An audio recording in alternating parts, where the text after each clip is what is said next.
Arrêtez de parler de vos projets sans jamais rien faire de façon concrète tous les jours, même pas de 1 mm tous les jours pour atteindre ce projet. C'est révélateur de l'attitude d'une personne médiocre.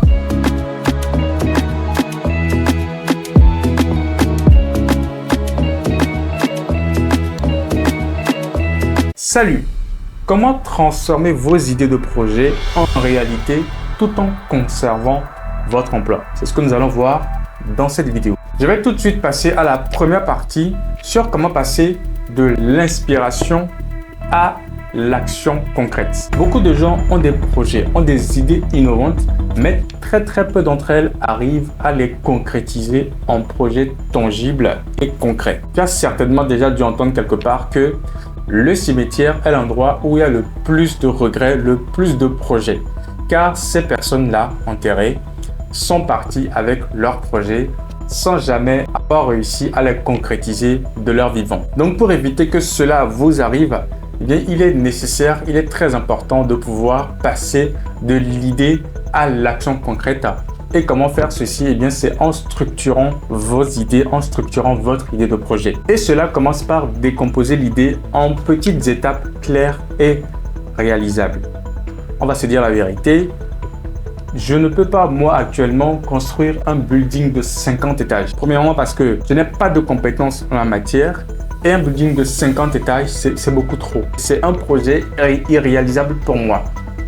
Par contre, si je me mets à me dire, donc si je saucissonne ce projet-là, le même projet, je prends le même projet de 50 étages, mais que je me dis d'abord, dans un premier temps, l'objectif, le but, c'est de construire une maison au rez-de-chaussée. Donc, à partir de ce moment-là, eh bien, je vais commencer à me doter soit moi-même de compétences en la matière, soit je vais contacter des personnes qui ont des compétences en la matière, qui vont pouvoir mettre en œuvre cette maison-là. Donc, première étape réussie. Et ensuite, on peut passer à la deuxième étape. Deuxième étape, ça serait de faire un premier étage, ainsi de suite. D'où l'importance de pouvoir découper en plusieurs morceaux votre objectif. Sinon, il sera irréalisable. Vous ne pourriez jamais l'atteindre. Vous ne serez bon qu'à en parler et ça, c'est totalement médiocre. Arrêtez de parler de vos projets sans jamais rien faire de façon concrète tous les jours, même pas de 1 mm tous les jours pour atteindre ce projet. C'est révélateur de l'attitude d'une personne médiocre. Je prends un autre exemple. Si vous souhaitez construire une entreprise, si vous souhaitez avoir une entreprise, arrêtez de vous le répéter à longueur de journée.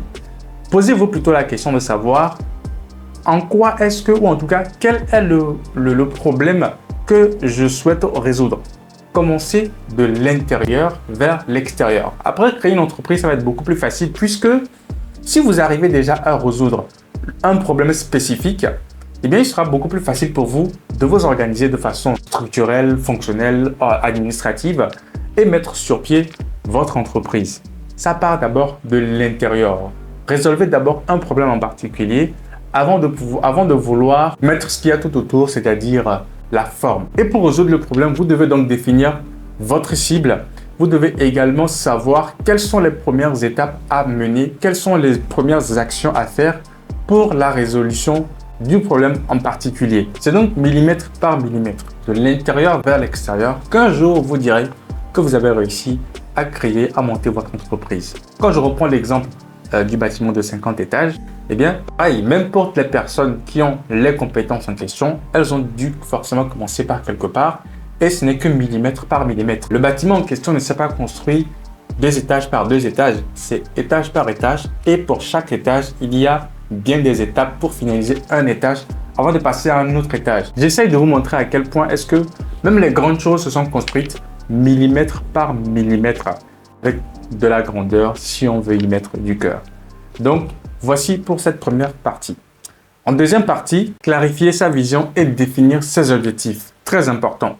Dans l'accompagnement que je te propose, c'est également un aspect essentiel, autant que le fait d'évoluer étape par étape. Quand je fais référence à la première partie, eh bien, définir ses objectifs, les atteindre, saucissonner les objectifs, atteindre les petits objectifs qui, de façon regroupée, feront en sorte que vous atteindrez votre plus grand objectif.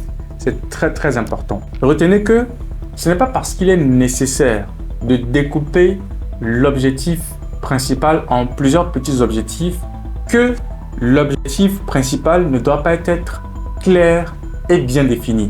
Justement, il n'y a que quand il est clair et bien défini que vous allez pouvoir le découper en plusieurs petits morceaux. Et c'est l'atteinte de chaque petit morceau d'objectif qui va conduire à l'atteinte du plus grand objectif. Si l'objectif principal n'est pas clairement défini, si l'objectif principal n'est pas du tout défini, eh bien, les petits objectifs que vous allez atteindre ne seront pas en adéquation ou en cohérence avec le plus grand objectif, ou en tout cas l'objectif final. Donc, il est très important dès le départ de pouvoir être clair sur l'objectif principal. Et c'est en fonction de cet objectif que les petits objectifs vont pouvoir être déclinés. Je te donne un exemple. Si à côté de ton travail, ton objectif personnel, ton objectif dans le cadre de ton projet personnel, eh bien c'est par exemple de pouvoir produire des boîtes de tomates en conserve. Donc, boîtes de tomates en conserve, et dans cet objectif, il y a la notion d'éthique.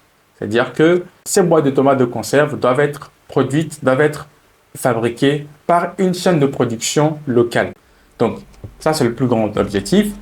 L'un des petits objectifs serait par exemple d'aller voir des producteurs locaux qui sont directement rémunérés afin de favoriser, de promouvoir la consommation locale et la redistribution des richesses de façon locale. Donc, cela permet, le petit objectif, permet de pouvoir garder le cap qui est en adéquation avec l'objectif principal et de pouvoir avancer de façon mesurable et concrète. Si vous souhaitez aller plus loin, c'est-à-dire de passer de la théorie à la pratique, eh bien, ça tombe bien car j'ai conçu un programme d'accompagnement, ou plutôt un accompagnement car cela se déroule en tête-à-tête, en one-to-one, en visio et en présentiel si possible. Le but étant de vous aider, de vous accompagner, de vous chapeauter car il y a plein de gens qui ont besoin d'accompagnement pour pouvoir éviter de procrastiner, pour pouvoir passer d'un point A vers un point B. Donc, c'est ce que je me propose de faire au travers de cet accompagnement. Je suis convaincu que je peux vous aider à accomplir votre projet personnel en parallèle avec votre travail salarial, peu importe votre statut, que vous soyez étudiant, salarié, avec ou pas d'enfant. Justement, l'accompagnement s'adapte à votre situation. L'accompagnement est totalement malléable.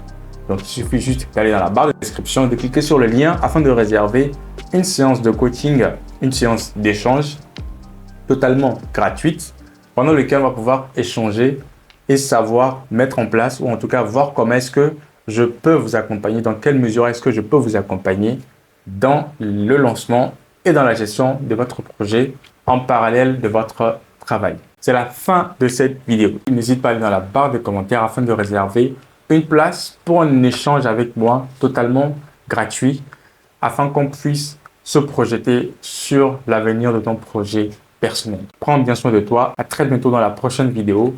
Allez, ciao!